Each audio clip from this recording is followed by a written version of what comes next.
Hello, I'm going to show how we interpret a birth chart using vibrational astrology.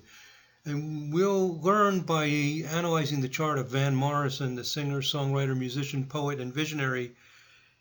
Van Morrison is getting some attention this year. I think increasingly he'll get more attention as we head into autumn because it's the 50th anniversary of his album Astral Weeks. A book came out in March of this year on that album and on the life of Van Morrison. So his name is coming up. There's starting to be some discussion about him. I looked at his chart and saw some interesting things, and I thought this would be a good example to learn some important techniques for interpretation using vibrational astrology.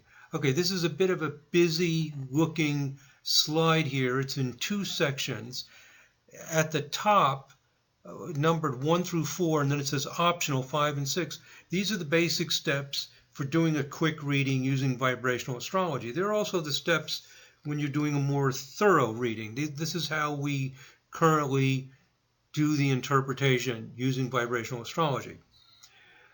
So there's a summary of the steps, and then below are some of the conclusions. And I will bring up Van Morrison's chart, and you'll see how we come up with these conclusions. And what I'm going to do in today's video is we are going to do step 1 and 2, and then I'm going to skip to step 6. Okay, I go through these other steps in some other videos, but this step 6, which is optional, actually can become extremely important for some charts, and I'm going to show you the importance of step 6 using Van Morrison's chart, and he has a very interesting chart. Okay, so let's do this. First step in vibrational astrology, let's look at the direct midpoint structures. Okay, so here's Van Morrison's chart, and this is for the time of 12:10 a.m., a little bit after midnight. Some sources say he was born a little after midnight. There's also a time for him towards the middle of the day. There are patterns in Van Morrison's chart that describe him beautifully if he's born a little after midnight. This is one of the interesting things about vibrational astrology. The patterns change throughout the day, and you can often get a very good idea of which time is likely just based on the way the person is. And I believe that if we get the birth certificate of Van Morrison's or a good birth record, we're going to see that he was indeed born probably before 2 o'clock in the morning on August 31st, 1945. Okay, so here's his chart. First thing we're going to do, again, for the 12:10 a.m. time, and the first thing we're going to do is we're going to look at the midpoint structures. I go over here. I'm in the Series 2.0 software. I select midpoints. Let me stretch this out so you can read it a little bit better. And you will notice something rather conspicuous. Look at Pluto. Wow, that is a lot of midpoint structures. Usually you'll see just 1 or 2 midpoint structures. The rest of this looks pretty typical, but Pluto has a lot. Now, if there are 2 midpoint structures to a planet, and all the planets are different. Let me give you the example with Venus, because Venus has this. Venus is conjunct the Sun-Mars midpoint, 42-minute orb. It's also conjunct the Saturn-Pluto midpoint, 19-minute orb. I'll bring up a pop-up wheel so you can see this at the same time. So here's Venus at 0 Leo, in between Sun and Mars. So here's Mars at 25 Gemini, Sun at 7 Virgo. Venus is right in between them. It's also in between Saturn and Pluto. Saturn at 21 Cancer, Pluto at 10 Leo. It's right at that midpoint. And the orbs are small. So Venus is at the midpoint of 2 different pairs of planets, the Sun, Mars, and Saturn, Pluto. That may not seem that extraordinary or unusual, but it's very, very powerful. We call it a midpoint isotrap. I won't go into the reasons why we have that name, but it's a very powerful pattern. And all 4 planets mix together with the focus planet. So what this pattern means is Saturn-Pluto is severe. It's severe. It gets down to the nitty-gritty, no fluff. It's like an anti-Jupiter. No song and dance. We want the real deal. Get right down to the bone, the essence. because Pluto is so compulsive and obsessive to get to the Saturn. So this is no fluff. And whenever you see Venus, Mars, they want tangible to make things. The sun is what you actually do, brings things to the light of day. So here we see a person who's going to make beautiful things, no nonsense, no frills, get to the core of it. And that's very much Van Morrison. No games, no celebrity, no exaggeration. He's trying to get to the real deal. So that's a very important theme in his life that we see here. Now, Pluto is making a huge number of midpoints, and especially if we see them at about a half a degree or less, and that's why this Venus is so powerful, because the largest orb is 42 minutes. It's almost 3/4 of a degree. You're in that range of about a half a degree to 3/4 of a degree or less on both midpoint structures, extremely powerful. Even if it goes out to a degree, it'll be strong. So when we look at Pluto, it's at Mercury-Venus midpoint and Uranus-Neptune with a largest orb of 36 minutes, plus a bunch of other midpoints. So here is Pluto. Where are you? Over here at 10 degrees Leo, in between Mercury and Venus, and in between Uranus and Neptune. Extremely powerful pattern. Mercury-Venus, if you've watched my videos on the meanings of pairs of planets, is verbal intelligence. That's the ability to state things beautifully. It gives literary ability. It gives sensitivity to words. It gives artistic intelligence and a high verbal IQ. Uranus-Neptune is the psychic inspirational combination. Neptune by itself does not lead to the kind of inspiration that we often associate with Neptune. It's the Uranus-Neptune combination leads to that mystical kind of out-of-the-body, inspired, feet off the ground, floating around kind of way. So Pluto is compulsive. This means he has a compulsive need to express himself in a verbal, intelligent way that is extremely inspired. So this is typically a mystical kind of poet, and that's what Van Morrison is. I read about him in preparing for this to see what he's actually like, and as a child, teenager and so on, he started off with poetry, and he was writing poems, and then later got into music, and then he says he put them together. So there is the mystical poet, compulsive, Pluto, extreme, driven, Mercury, Venus, Uranus, Neptune. Those are the two that are very strong. These others are up around a degree and a half. We can talk about them, but they are not the super powerful things. So already we are getting the feeling for who Van Morrison is. No frills, no nonsense. Let's make something real and beautiful, and a mystic poet. So that's fundamental to who he is. But as we dig deeper, we'll really start to feel the quality of him. So let's go to the next step in our interpretation. That's some of the important direct midpoint structures. Next thing is to see what vibration the direct midpoint structures are in. So what we do for that, let me close this pop-up wheel. Let me bring this back down again to be smaller and go back to the wheel. Okay, so we're back, resizing this thing so you can see the wheel again. And what we do is in the Series 2.0 software, we go to listings, harmonic patterns listings, and then we go to number 8. And what this does is it will tell us what vibration these midpoint structures are in. And we're really interested in the ones with small orbs. Here's the Venus at Sun-Mars. Remember, that is the Venus at Sun-Mars. Oh, maybe I'll stretch this out in case you're having a little trouble reading that. Whoops.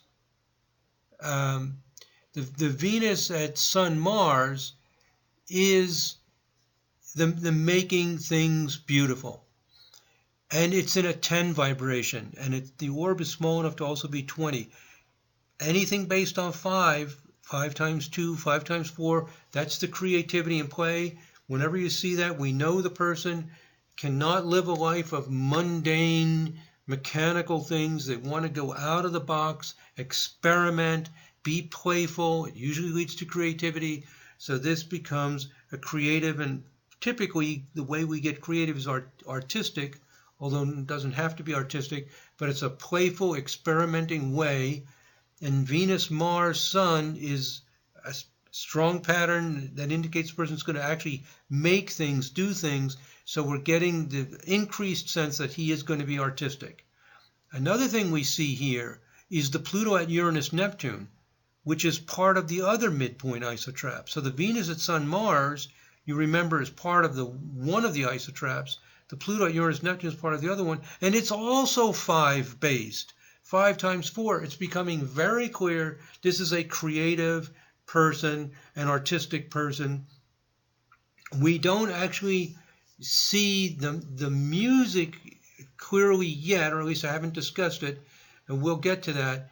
But it's becoming very clear we have a mystical poet, a creative person, a no-nonsense person who doesn't want to just play the celebrity game or just make a lot of money or impress people and do a lot of promotion and advertising, wants to get something sincere done. With Saturn, Pluto, it's more than sincere. It becomes extreme, very severe. Okay, let's look at our next step. So we're starting to get the feeling of who Van Morrison is, and the amazing thing about vibrational astrology, it actually describes the person. It actually describes their way of life, who they are. This is who he is. This is what he does. Okay, now step 3, we would look at these additional harmonics. We might look at the midpoint structures in the harmonics. But if I'm going to make relatively short videos, I can't go through all 6 steps, and I want to jump over. I've covered these in another video. I want to jump over to step 6 to see what harmonics there are up to 360. And that's going to bring us to this third set of conclusions. So here in this bottom half of this slide, I've summarized the 2 midpoint isotraps and the fact we have a 5 vibration going on. So he's a creative person, probably artistic. Now let's do this jump to step 6 to see what harmonics up to 360 are strongest, and this starts to really reveal the soul, the energy flow of Van Morrison. So let's do it. To see the strongest vibrations, we go to listing, and then harmonic patterns listings. We've already selected number 8 to get those vibrations of the midpoint structures. We select number 1 to see the strongest harmonics. And then we get this listing. It's not very pretty. It's just kind of an ugly looking listing, but it's extremely helpful. And you want to look at these lower numbers. This will go up to 16 degrees. If you see some that only go to about 12 degrees, then they're very strong. And if the orb is very small, it'll be in capital letters. So what we see here, we see a 7 vibration, but it's 14 degrees. So it's there. It's not extremely powerful. We see a very strong Sun. Well, I'll read it in the order of the planets. Saturn, Sun, Neptune, Venus, 10 degrees in the 39, and 39 equals 13 times 3. So that means that those 4 planets will appear as trines in the 13th harmonic, because 3 means trine. Now we're going to look at his 13th harmonic to look at this very important pattern.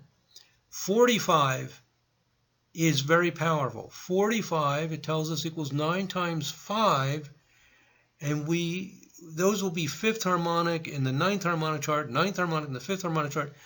They're not easy to see like trines and sextiles, so we'll just look at his 45th. The next one we see, which is at 12 degrees, is a 50th harmonic, and those will appear as 2 times 25 oppositions in the 25th. And then we see down here, this is 15 degrees, not very strong, 14 degrees, not very strong, and then a bunch of 90, which is based off the 45. So these lower numbers, especially with small orbs, we're very interested in. So we're going to look at 3 harmonics. We're going to look at the 13 in order to see these trines. We're going to look at 45 and 25. So 13, 45, 25. 25 because these aspects will appear as oppositions. 25 times 2 means opposition. And 45 we can't really make simpler, well, we could actually make it 15 times 3. We could do a 15th harmonic that would appear as trines, any numbers that multiply to 45. But anyway, we'll just do it as 45. So we're going to look at 13, 45, and 50. So we'll just go up here to harmonic charts, and we'll type 13, 45, and 50. Okay, here is Van Morrison's 13th harmonic chart. And there is the grand trine between Venus, Saturn, and actually, the 2 planets. Right, we said there were 4 planets. Venus, Saturn, and Sun and Neptune. So there it is, grand trine of those 4 planets. What does it mean? Well, first of all, a grand trine is a very powerful pattern. And what it means is 13 means you want to be special. Saturn, Neptune means the seeker, seeking a real path, a spiritual path. It can be cynical of the common way to do things, the popular way. It's cynical of this, usually of the any hypocrisies in the existing religions. It can be cynical of alternative religions as well. It's looking for sincerity. And Sun is what you do, and Venus means you make it beautiful. He's looking for some sincere, real beauty. So again, we're seeing the emphasis of Saturn very strong in his chart, and there's no fluff, no silliness, and it's a genuine, real search for honesty, integrity, and vision and inspiration. And that's what he does. That's why he's not a pop type person. And in his interviews, he's so strong about this that he's really, he doesn't even like interviews. He doesn't like being put in a box. So his sincerity of his work is very central to who he is and what he does. And 13, he sees himself as special, as seeking special. So he associates himself with the great legends in music and disassociates himself from things that are popular. In some of the interviews I read, he emphasized that his music is not that simple. Maybe some of the melody lines are simple, but the orchestration, the arrangements, the message, he emphasizes this is sophisticated, this is sensitive. He's an artist. He's a 5 person with strong Saturn, looking for sincerity and not looking for just special effects and popularity. When we get to these other harmonics, you're going to see this even stronger. We have 2 more to look at. Let's look at the 45th harmonic. Huge pattern, Jupiter, Uranus, Sun, Mars, all within 4 degrees. Very powerful. With the Jupiter and Uranus especially, Jupiter, Uranus, it's primarily Jupiter, actually. The Jupiter opposition Neptune, very strong. The Neptune opposite the Uranus and Sun, about 6 degrees. We allow an 8-degree orb for oppositions, not as strong, but it's a very strong Sun, Mars, Jupiter, Uranus, with some Neptune coming in, especially on Jupiter. This means Jupiter, Uranus is enthusiastic, and Mars taking action, and 45 is 9 times 5 is the sense of a beautiful place. So there's an optimism here about a beautiful place, a goal, an aspiration. So you'll find in a lot of his songs, it's not a cynical, down kind of thing. In one of his interviews, he said that when he makes music, he's feeling positive. He doesn't see how you can do it when you're feeling negative, although he says some people do. Apparently, Leonard Cohen, who's also brilliant, does that. But anyway, this is the sense that there is a hope, there is a dream, there is something to reach for that's good. Now, the harmonic I really want to share with you is the 50th harmonic. Oh, actually, correction. I don't want to do 50. Remember what I said? I want to do 25 times 2. It's good that I make these mistakes because you'll see that we all make mistakes. Well, it's not a huge mistake, but it's better to look at it as 25 times 2. And I'll show you why. Because in the 50th, it just appears as a big conjunction. But if I go back to his natal, and instead of doing the 50th, let's do the 25th. And you can see which planets are 25 and which ones are 50. So what this is, it's Mercury and Neptune with only a 2-degree orb. Mercury and Neptune within 2 degrees. Venus and Uranus only 3 degrees apart, and their Venus-Uranus is very tightly opposition the Mercury and Neptune. Now, this, when you look at this Mercury, Venus, Uranus, Neptune, this is the Mercury, Neptune is inspired thinking. The Venus, Uranus is the rhythm of music, of dance, of falling in love. And you might remember at this point, you might remember, you might not remember, that when we looked at the midpoint structures, let's go back to those midpoint structures in the natal chart. And let me expand this a little bit. Here's the Mercury, Venus, and the Uranus, Neptune. Pluto is at the Mercury, Venus, and Uranus, Neptune. So what's happening when I go back to the 25th harmonic is that the Venus, Uranus, and Mercury, Neptune that are part of that midpoint isotrap are also very tightly connected in a 25 and 25 times 2 vibration. This is ultra creative. So very simple. I said that the Pluto at Mercury, Venus, Uranus, Neptune is the mystic poet. The mystic poet has not only a 5 vibration, but a 25 vibration. And this is where you get the extreme emphasis on creativity, the need to flow. 5 shows up in nature, 5 petals of a flower. It's the organic flow, not the crystal fixity, like diamonds and crystals that have sharp cuts, and they're based on 2, 4, 8 numbers like that, sometimes 12. This is the organic flow, the getting out of the box, the being alive, the exploring, the creativity. And 5 times 5 pushes it over the edge. So the person really has this deep desire to get way out of the box, to find that inspiration. With the Mercury, Venus, Uranus, Neptune, it gives me chills just to think about it. We have found Van Morrison.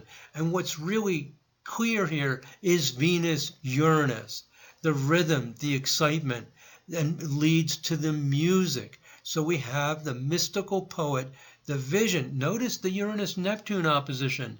Very tight, 3-degree orb. We also have the Mercury-Venus that we talked about. So we have the verbal, the Uranus-Neptune, the inspiration, the Venus-Uranus, the music. In the natal chart, it gets compulsive through Pluto. And now there's one more thing that really pushes this over the top. One more special thing going on. When you look at the Venus-Uranus, there's a little fraction here. You might have difficulty reading it. Maybe I'll zoom this a little more. Maybe you can read it, maybe not. But what it says is 3/25. So the Venus-Uranus, this is the 25th harmonic chart, or 25 vibration chart, I sometimes like to call it, means that Venus and Uranus are some kind of 25 vibration. They are in a 3/25. When we look at the Mercury-Neptune, look at what it is. Might be hard to read, 3/25. When it's the same aspect, typically there'll be different aspects. One might be a 3/25, the other's a 5/25, or maybe one's a 7/25. They are both 3/25. This creates enormous, powerful resonance, pushes this way over the top. We have an exceptional, special pattern because it's emphasized so many ways. The orbs are small. It's in the 5 times 5 of extreme creativity, and the aspect is the same, the 3/25, the 3/25. This means it's what we call an isotrap, an extremely powerful resonance. And on top of all that, if we go back to his natal chart, as if that's not enough, there's the Pluto in between the Mercury-Venus and the Uranus-Neptune, giving that compulsiveness with small orbs. So if this is your first exposure to vibrational astrology, this may be a little bit advanced. I've got some basic videos on how to interpret harmonic charts. I have a basic video on how to do quick readings with vibrational astrology. It's really not that complicated. We have very simple steps. It's just a new language. And what happens is that you can feel the person, the magic, the special quality of this extreme creativity, and it's who Van Morrison is, the mystic poet, we could say, and putting it into the music, the sincerity, the seeking the specialness from the 13.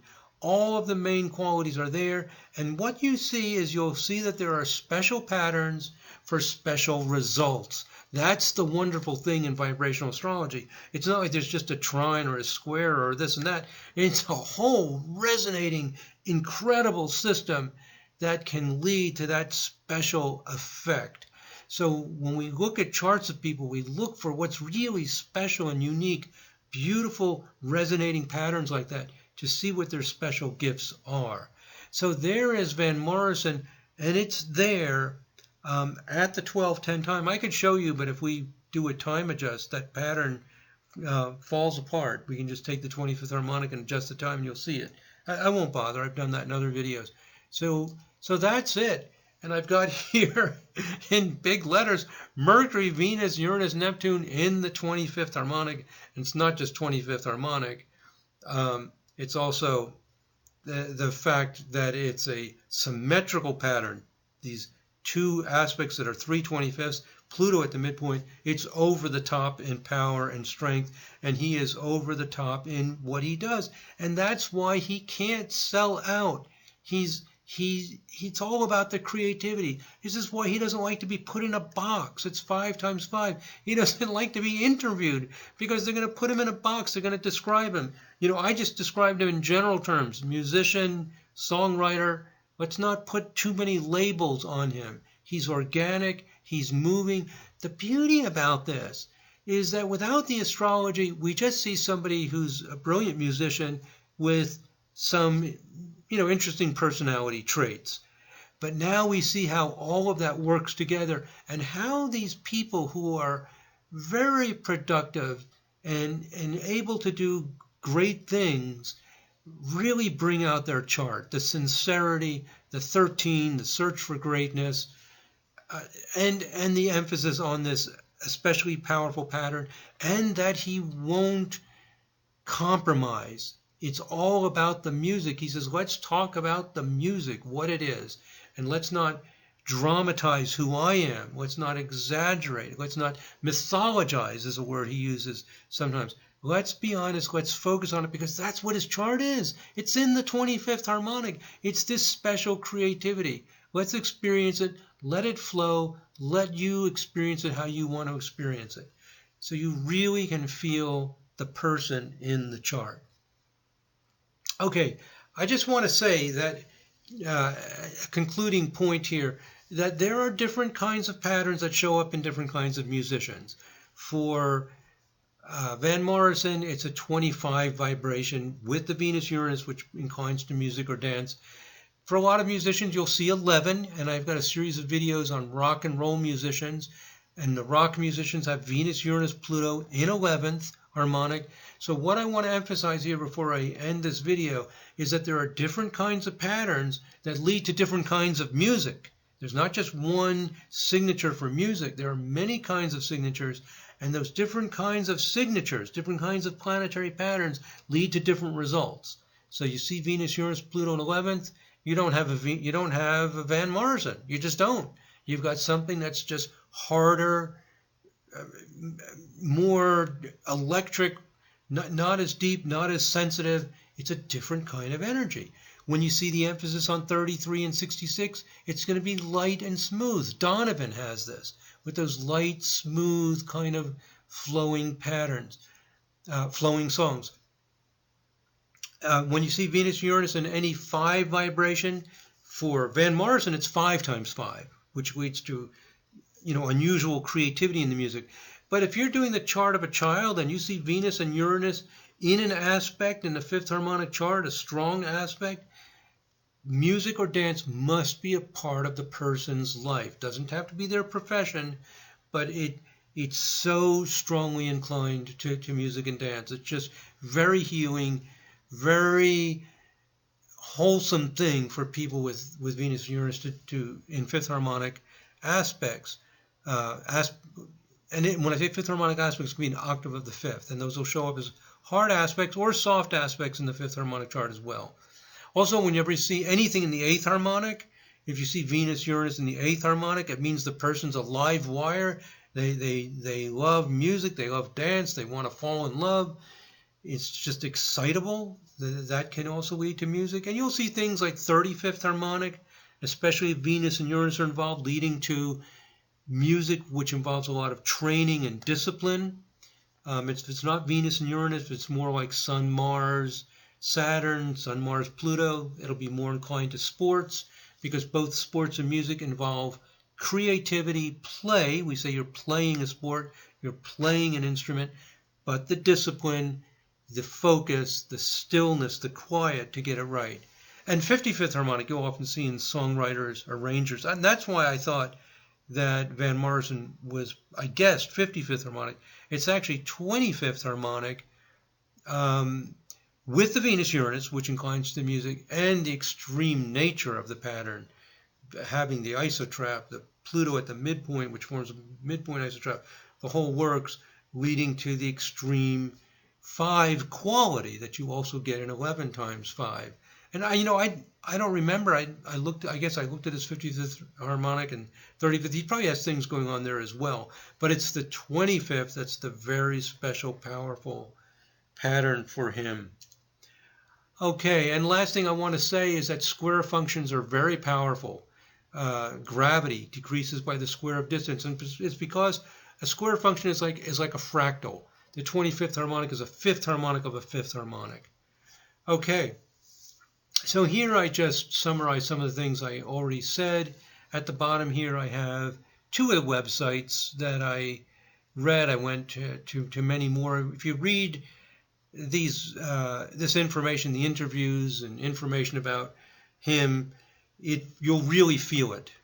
So that's it. You can really feel the person in the chart when you dive deep into the harmonics.